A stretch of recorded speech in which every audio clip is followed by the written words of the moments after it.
Closer. Closer pa, closer. Ayun, oh, ganda. Nice shot to. Hello, Kuya Elijah! No! Hala! Lumipat. Sino ba kasi itong mata? Ay! Ikaw pala yan, Ate Maymay. Hello, Kuya Elijah! Oh, wait lang. Bakit parang naiiyak ka? Di naman, Ate Maymay. May nakita lang kasi akong Philippine Eagle. Kukunan ko sana ng picture, kaso, ayun, lumipad palayo. Naku, Kuya Elijah, sorry! Okay lang, Ate Maymay.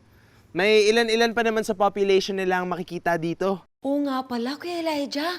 Naaalala ko sa isang lesson natin na critically endangered na ang mga Philippine Eagle. Correct, Ate Maymay.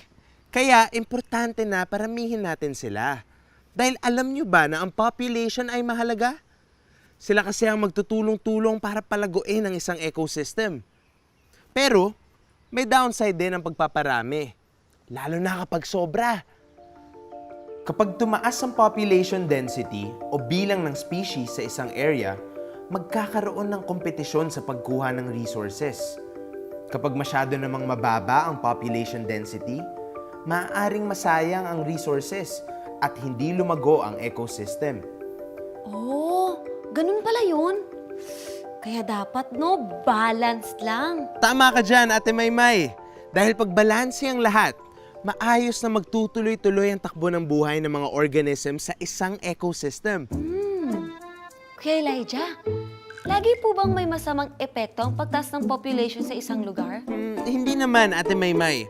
Ang pagtaas ng populasyon o population growth ay nakatutulong din sa pagpapaunlad ng isang ecosystem. Nangyayari ito kapag ang resources tulad ng tubig, pagkain, at tirahan ay readily available at walang shortage. Kuya Elijah, paano po ba tumataas ang population sa isang ecosystem? Good question, Ate Maymay. May dalawang klase ng population growth. Ang exponential growth at ang logistic growth. Ano naman pong ibig sabihin ng mga yan? Ang exponential growth ay nangyayari kapag ang paglago ng population ay pabilis sa paglipas ng panahon. Pero bihira ito mangyari dahil para maging posible ito, kailangan ng infinite resources sa paligid. Pero Kuya Elijah, nangyayari pa rin naman siya, di ba? Parang yung pagdami ng mga algae sa dagat. Tama ka dyan, Ate Maymay. Ang algal bloom ay nangyayari kapag ang algae ay biglang dumarami dahil sa pagtaas ng concentration ng nutrients sa tubig. Oh, ang logistic growth, Kuya Elijah, paano naman ito nangyayari? Ang logistic growth naman ay nangyayari sa mga ecosystem na mababa ang population. Pero marami ang resources na available. Dahil dito, biglaan din ang paglaki ng kanilang population na magre-resulta sa shortage ng resources. Dahil dito, babagal ang population growth o maaari ring tumigil ng tuluyan dahil naabot na nito ang limit. Halimbawa, may mga kambing sa isang sagang farm. Kapag marami ang damo, maraming kambing ang pwedeng kumain nito, kaya dadami din ang bilang nila. Pero kapag naubos na ang damo, magkakaroon na sila ng kompetisyon at ang population growth nila ay babagal o maaaring huminto.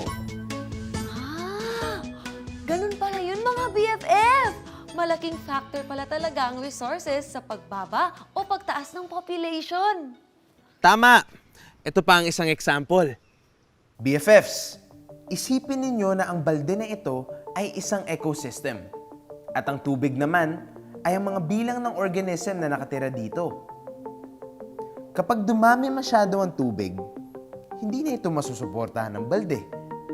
Ang limit na ito ay tinatawag na carrying capacity.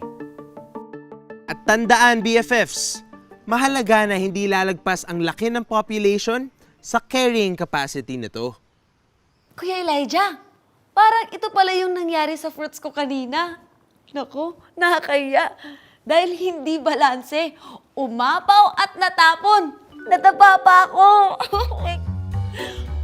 Pero may naalala lang ako, Kuya Elijah. Di ba may mga limiting factors para mapanatiling mas mababa sa carrying capacity ang population ng isang ecosystem? Oo, Ate Maymay. At meron itong 4 na klase. Ang density dependent, density independent, at Single limiting at co-limiting. wow! Mukhang nag-review ka, Ate Maymay ah. Sakto lang kay Elijah. Kagaya sa lesson natin, balance lang. Aba, naisingit mo pa yan ha. Oo, sige. I-discuss natin ito isa-isa. Simula sa density-dependent limiting factor.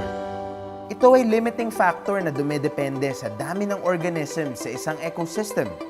Halimbawa, mas kumakalat ng mabilis ang mga sakit kapag malaki ang population ng isang lugar. Up next, BFFs, ang density-independent limiting factors.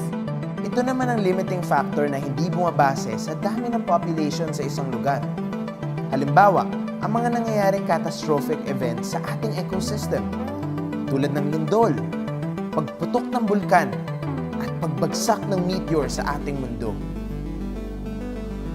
BFFs, meron ding single limiting factors kung saan may isang factor na naglilimit sa buong ecosystem. Halimbawa nito ay ang predation. Dahil kinakain ng mga predator ang mga prey, hindi tumataas ang carrying capacity ng population ng mga ito. Up next, ang co-limiting factors, kung saan naaapektuhan nila indirectly ang population ng isang ecosystem. Tulad ng epekto ng dam sa mga ilog. Dahil nai-store ang biotic at abiotic elements sa loob ng dam, nagkakaroon ng pagbabago sa population ng mga kalapit na ecosystem nito. Kuya Elijah, di ba natural lang na nangyayari ang mga ito? Ano naman po kaya ang mangyayari kapag pinakailaman natin ang mga prosesong ito? Another great question, Ate Maymay ah. Actually, ang paglaki ng population nating mga tao ay may dala ring danger sa ating kapaligiran. Kahit tayo ay lumalagpas na sa carrying capacity, nahahanapan natin ng paraan para hindi tayo maubusan ng resources gamit ang technology na meron tayo. Ngunit ang kapalit nito ay ang pagkasira sa biodiversity sa ecosystem. Nagdudulot ito ng pagkawala ng ibang species dahil di sila maka-adapt sa pagbabago ng environment. Nakakalungkot isipin mga BFF. Nakakalungkot talaga na ang survival natin ay nagiging sanhi ng pagkawala ng ibang species. Totoo yan, Ate Maymay at BFFs. Ang mga gawain tulad ng land use change ay nagre-resulta sa pagkakakalbo ng mga forest. At isa rin sa mga factors na ito ay ang pollution na nagdudulot naman ng climate change mga BFF. Kasama rin dito ay ang pagkalat ng invasive species na dahilan ng pagkakaroon ng agawan at shortage ng resources. Isama mo pa riyan ang resource exploitation, Ate Maymay. Ito ang paggamit at pag-abuso natin sa mga resources na meron sa ating environment. Dahil dito, wala nang natitirang resources na available para sa ibang species. Wala na silang magagamit dahil kinuha na natin lahat. At dahil laganap sa ating bansa ang pag-convert ng mga gubat sa ibang land use, naapektuhan ang lugar at populasyon ng ibang species.